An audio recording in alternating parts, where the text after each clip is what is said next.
a los hermanos de Bello, los Llanos Orientales y todas aquellas personas que nos van a ver en el internet. Bienvenidos todos. Hoy es un día lindo para celebrar la resurrección de Jesucristo. Hoy tenemos la oportunidad de aprender un poquitico del Hijo Pródigo. Cuando estuve estudiando este texto una vez más, ese sí me lo sé de memoria porque lo he usado como unas 50 veces, aprendí cosas nuevas y quiero traerles a cada uno de ustedes lo que he podido aprender. Vamos a ir a Lucas 15, del 1 al 3. Mientras que buscamos allá, les quiero decir que ustedes son clave en poder tener la oportunidad de alcanzar a muchos para Cristo.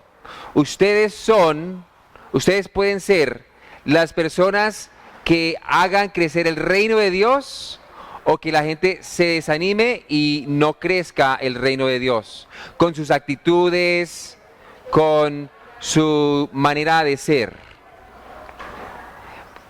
Nos debemos de preguntar qué semillas estamos sembrando con nuestras actitudes, con nuestras palabras y con nuestras acciones. Y hoy vamos a mirar Lucas, la parábola del hijo pródigo. Mira que hoy el sermón se llama Mirando hacia arriba desde lo más profundo, y más tardecito van a entender por qué el título. Mira que podemos comenzar escribiendo. ¿Quién necesita lápices? Un lapicero. Aquí hay lapiceros para ustedes. Y dos, mira. Podemos llenar el primer puntico. Uno para ti y uno para la niña. Hay hijos que son egocéntricos. Podemos escribir allí egocéntricos. Uno, el más joven, le pide al padre y le exige que le comparta su herencia. Para los judíos del primer siglo esto era algo rarísimo. Pero quizás hoy, mirando todos los impuestos que hay para cuando uno da una herencia a un hijo, hay veces que en vida se le da a los hijos la herencia para evitar todos los impuestos de herencia. Pero en ese entonces, para los judíos, era algo, pedirle al papá la herencia antes de que haya muerto era algo muy malo, ingrato. Es algo que insulta al papá. Quizás es el insulto más grande que le puede hacer un hijo a un papá. Es como si le dijera básicamente, muérate, papito, muérate. El punto 2, Dios es un Dios bondadoso y lleno de amor. Mira lo que dice en Juan 3:16, mira cuán hermoso es esto. Dice así, porque de tal manera amó Dios al mundo que ha dado a su Hijo unigénito para que todo aquel que en él crea no se pierda, mas tenga vida eterna. Dios es un Dios bondadoso y amplio. Lo más asombroso es que el Padre hace caso a la petición del hijo menor y él divide todas sus pertenencias entre las dos personas, entre sus dos hijos. Y notemos que el mayor no objeta en lo absoluto. No dice, no, papá, yo no necesito esto, tú no te has muerto. No, él simplemente recibe lo que el papá le está dando. Punto número 3. Hay hijos que son egocéntricos, pero callados. Por lo tanto, no era un mejor hijo el mayor en cuanto a honrar, amar y respetar a sus padres. De todos modos, el menor vende todo y reúne todo y se va. Mira que el punto 4 es así. Hay hijos que abandonan la fe. Hay hijos que abandonan la fe. Se va a un país distante. Lo que está diciendo Jesús a sus oyentes es que se fue a vivir con los gentiles, con los pecadores, con los que no eran judíos. Se fue a un país distante. Está pisoteando la fe de sus padres. ¿Y qué hace con toda esa riqueza? La despilfarra. Pues comienza una fiesta y no acaba la fiesta hasta que no se le acaba el último centavo. Él queda sin amigos, sin parranda, afuera en la calle, en el andén. Y para empeorar las cosas, este joven consigue un empleo alimentando cerdos. ¿Por qué es lo peor?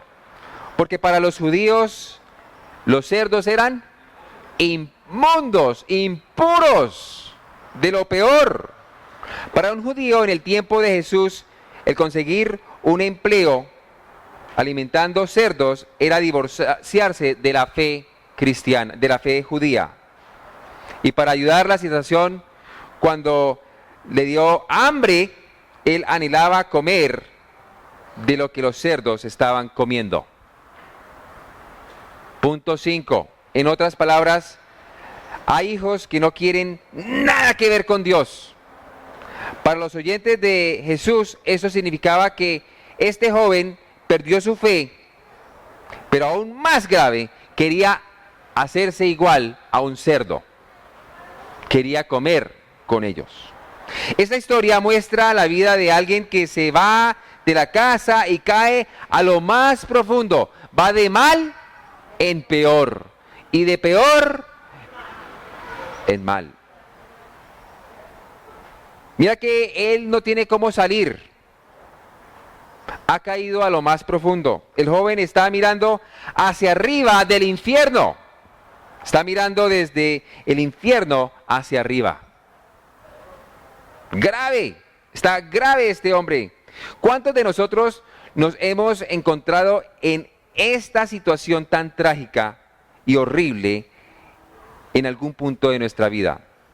¿Cuántos hemos sentido que hemos caído tan lejos de la presencia de Dios y pensamos que no hay remedio, no hay cómo ser redimidos, no hay cómo ser perdonados, no hay cómo ser limpios o restaurados o ser felices otra vez? Cada uno tuvimos un momento donde vivimos y vimos que lo único que nos puede salvar era Jesús. Era lo único que podíamos echar mano. Cuando cada uno busca a Jesús y lo encontramos aun cuando parece que no hay una salida, no hay nada que hacer, pero Jesús está allí. Mira que el punto 6 es hermoso. Dice así: aún allí lejos y abandonado, Cristo está ahí. Podemos escribir en el punto 6. Dios nos escogió en Cristo desde antes de la creación del mundo para que fuésemos santos y sin defecto en su presencia por su amor. Dios está ahí. También dice en Efesios 1, 7 al 8, en Cristo, gracias a la sangre que derramó, tenemos la liberación y el perdón de los pecados, pues Dios ha hecho desbordar sobre nosotros las riquezas de su generosidad, dándonos toda sabiduría y entendimiento. Eso está en Efesios 1. Mira que en realidad estar tan caído, muchos de ustedes y uno, no es tan malo. Porque si uno está en esa situación de desesperación, lo bueno es que ahí está Jesús.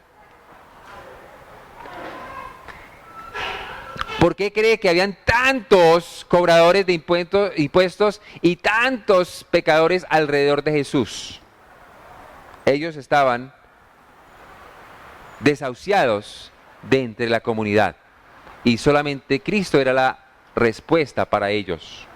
De todos modos, cuando este joven se come su orgullo y regresa a casa con la cola entre las piernas, y yo creo que hasta ni cola tenía,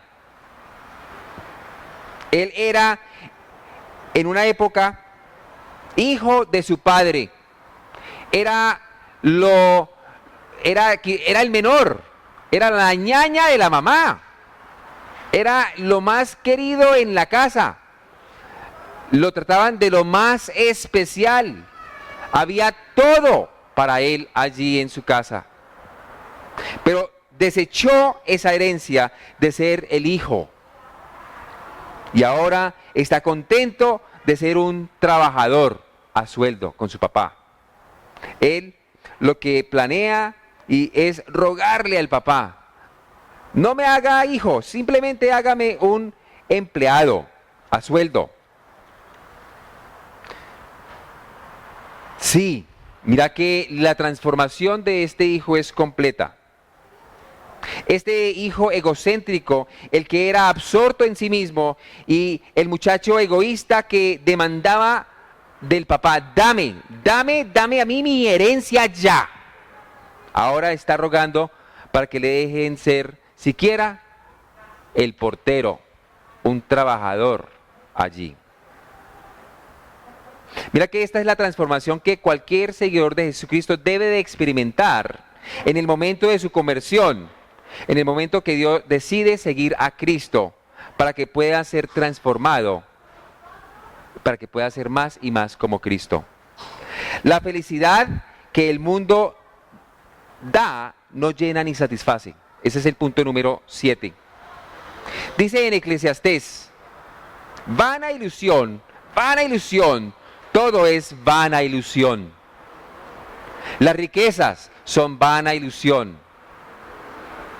Todo lo que este mundo ofrece por fuera de la bendición de Dios es vana ilusión. Este hijo decía: dame a mí. Es lo que el hombre natural y pecador exige al mundo y a Dios. Es lo que a veces hacemos. Y finalmente, cuando las cosas de este mundo desaparecen, llegamos a la conclusión de exigir: dame a mí. Y esta dame a mí no me lleva a ningún lado. Esa es la conclusión a la que llegan muchos. Hemingway: mujeres, trago y plata. Él tuvo de la crema del mundo. Pero a la final, como ya no podía tomar porque los doctores le dijeron: usted toma una vez más, se muere. Y mujeres tampoco puede tener porque ya era muy cuchito, muy viejito. Cogió una pistola y se pegó un tiro. Después de haber tenido todo. Mira, vana ilusión, todo es vana ilusión, fuera de la bendición de Dios. Muchos quieren: dame a mí toda la felicidad, pues lo merezco. Y eso es lo que la televisión nos dice a nosotros, ¿no es cierto? Usted se merece. Cepíllate con esta crema y va a estar close up con una señorita, ¿no? De una vez. Tú te mereces esa moto, tú te mereces ese carro. Pero hay una cosa extraña con esa clase de felicidad: nunca satisface. Nunca satisface. El octavo punto: Dios nos transforma y nos llena del carácter de Dios, de gozo que viene de Dios y de felicidad. Dios nos transforma. La única felicidad y gozo que satisface nuestro ser es cuando dejamos de pedir y decir: dame a mí. Y comenzamos a decirle a Dios: hazme una nueva creación. A Dios: hazme a mí algo diferente. Transfórmame a mí.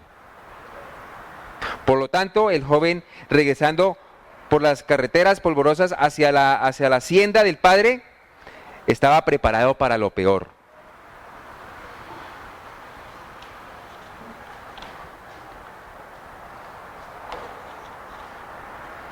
Pero mira qué dice el punto 9.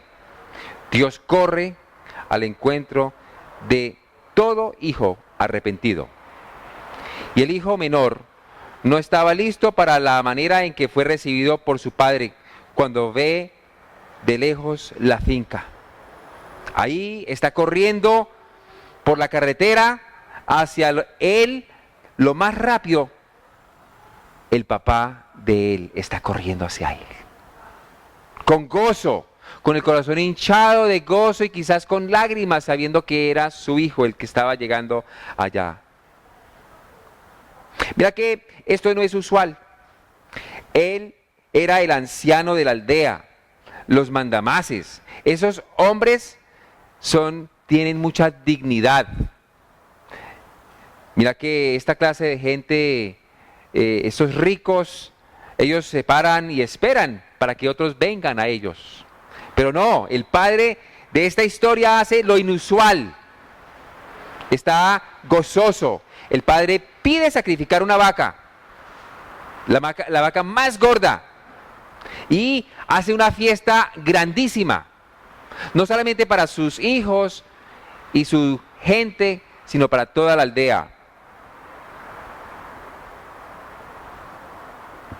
Esta historia del hijo pródigo, esta parte de esta historia, es la mejor manera que Jesucristo puede describir a través de sus enseñanzas cuán profundo nos ama Dios, cuánto nos aprecia Dios. Aun cuando de pronto nos descarriemos y regresamos, Dios está presto para recibirnos a nosotros.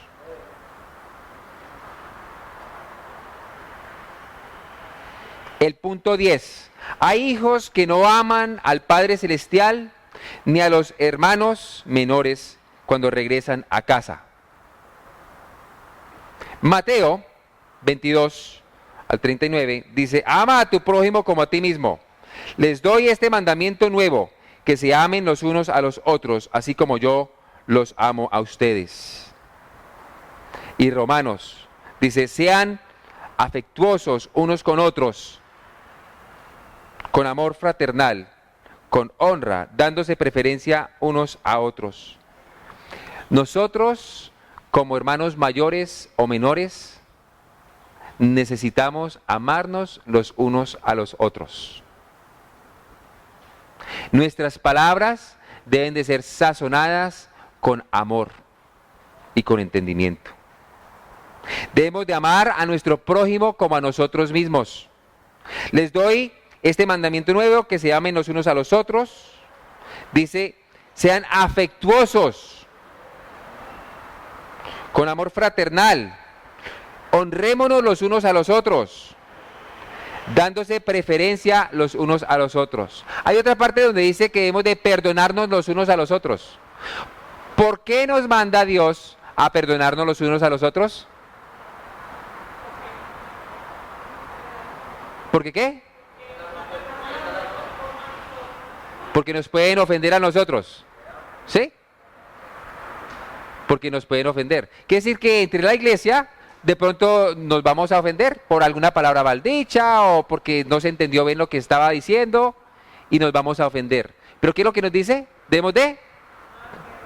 Dice que debemos de tener paciencia uno con los otros. ¿Por qué será que tenemos que tener paciencia los unos con los otros? Por lo mismo, nos van a ofender. Pero Dios nos pide paciencia, amarnos los unos a los otros. Pero es el hijo mayor el que nos da algo que decir al final de la historia. Él solo podía ver lo malo de lo que estaba sucediendo en su hogar. Y él estaba ciego a lo bello de lo que estaba pasando. La manera en que describe Jesús al mayor era la respuesta de la crítica que le estaban haciendo. Si ustedes miran allí en el versículo 1 al 3 del capítulo 15, los escribas y los fariseos están diciendo: usted está caminando con pecadores, con esos que cobran impuestos. Y la razón que está contando esta historia es para responderles. Y este es el punto donde Jesucristo les está diciendo: ahora voy a hablar con ustedes. Estaba tan enfocado con la maldad de los colectores de impuestos y los pecadores y con la actitud de Jesús. Gracias. que no veían la obra redentora de Dios ocurriendo enfrente de ellos con los pecadores y los cobradores de impuestos. Mira que esas personas que están alrededor de Jesucristo están siendo cambiadas, sanadas, transformadas físicamente, emocionalmente, moralmente, espiritualmente. Y los detractores los criticaron y comienzan a criticar el ministerio de Jesucristo. Solo ven desechables, solo ven basura humana y los desprecian y evitaban el contacto con ellos. Mira que en la historia de la parábola del hijo, el hijo menor viene y su hermano vino, dice el siervo al mayor, él ha regresado a casa, pero el mayor básicamente dice, ese no es mi hermano, y va directamente a donde está el papá, diciéndole, mire, todos estos años les he servido a ustedes, trabajando arduamente. Y tenemos que acordarnos un poquitico. Mira que el papá había dado la herencia a ¿quiénes? A los dos. Por lo tanto, han trabajado como socios, el hijo mayor con el papá. Somos socios, papá. El hijo mayor ve que cualquier cosa que gaste el socio, el papá, está saliendo de su propia plata, de su propio bolsillo, y no le gusta al hijo mayor. Y claro, el fariseo presente escuchando esta historia de la boca de Jesucristo, escucha estas palabras. Yo nunca he desobedecido nada de lo que me has mandado, papá. Así es que hablaban los fariseos en las esquinas. Yo soy tan bueno, Dios, no como aquellos y ellos. Ellos se enaltecían y creían que eran los buenos. Y vemos cuán egocéntricos eran. El padre irrespeta al padre, igual que el menor. Vamos a ir al punto número 11. Les voy a contar el 11. Dios pide a los mayores a amar a los hermanos menores que regresan arrepentidos. Mayores, pueden escribir ahí en el 11, mayores.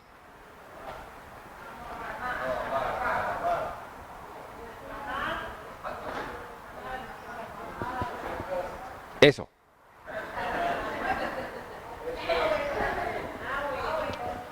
¿Sí estamos bien? Excelente. Reciban al que es débil en la fe, pero no para entrar en discusiones. Nos pide a nosotros los mayores a amar a los hermanos menores que regresan arrepentidos. Por último, todos deben ser de un mismo parecer, tengan compasión unos con otros. Ámense como hermanos y hermanas, sean de buen corazón y mantengan una actitud humilde. No paguen mal por mal. No respondan con insultos cuando la gente los insulte. Por el contrario, contesten con una bendición. A esto los he llamado. Los ha llamado Dios y Él les concederá su bendición. Mira que el mayor regaña al papá ante los invitados y rehúsa escuchar la plegaria de su padre. Ven, acompáñanos a la fiesta. Jesús toma tiempo con los pecadores y los cobradores de impuestos. Jesús estaba contando esta historia a los fariseos y a los maestros de la ley, porque ellos se estaban quejando. Hay veces que en la iglesia nos quejamos de otras personas. Eso no debe de suceder.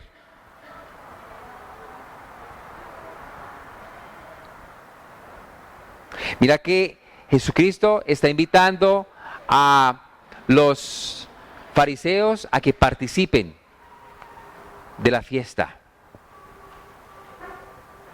Pero si insistían en no participar de la fiesta, ¿era decisión de quién? De ellos. Nosotros necesitamos estar en la fiesta. Mira que los pecadores, los cobradores de impuestos, los que son aborrecidos por estos judíos son las personas que Dios les dice bienvenidos. Mira que el 13º punto dice así: Dios te invita a celebrar con tus hermanos mayores y con tus hermanos menores, porque van a haber entre nosotros los que piensan que ya están sobrados, y habrán otros que ven a otros que es que les falta mucho. Por eso es que Dios nos está invitando en el día de hoy, de que nosotros somos, en el versículo dice así, somos embajadores en el nombre de Cristo, como si Dios rogase por medio de nosotros, o rogamos en el nombre de Cristo, reconcíliense con Dios. Esa es debe ser la palabra con la que nos saludamos y con la que hablamos los unos con los otros. Palabras de reconciliación y amor. ¿Cómo podemos celebrar la fiesta de amor de Dios de tal manera que das bienvenida a los hijos menores que han regresado de la muerte, pero también a los mayores que piensan que tienen faltas? Mira que hay que amar, tenemos que amar. Y me gustaría, creo que no hemos hecho el 12, ¿no es cierto? ¿Dios ha hecho una fiesta en su honor? Listo, perfecto. Oye, es interesante que en la historia no está cómo termina la historia, ¿no es cierto? ¿Cómo habrá terminado la historia? ¿A usted no le gustaría saber si el hijo se volvió a descarriar? ¿Qué pasó? ¿O será que el hijo mayor a la final, después de un tiempo, entró a la fiesta? ¿O sea que se reconciliaron los dos? Creo que la razón que este texto está en esta manera, esta historia así como que nos dejaron con la boca abierta y como, bueno, ¿y qué pasó?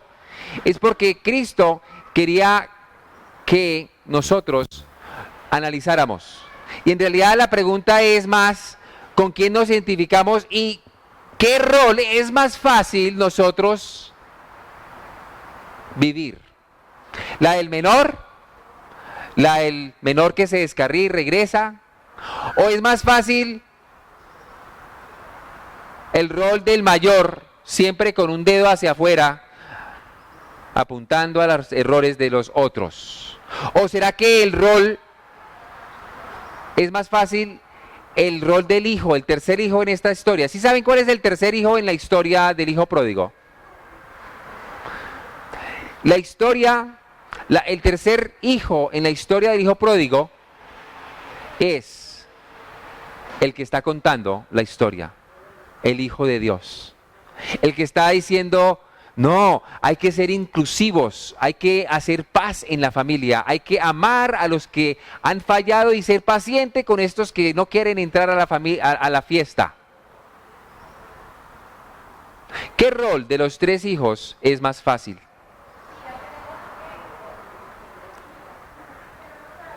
De eso se trata el ministerio de Dios, de ser hombres y mujeres que reconcilian. De eso se trata esta fiesta, de eso se trata el ser cristiano.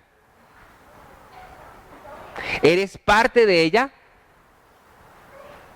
Que Dios sea alabado con su santidad, con su actitud, con sus palabras, ese amor que tú tienes por los mayores y la actitud que tiene para con los menores. Amén. Que Dios les bendiga.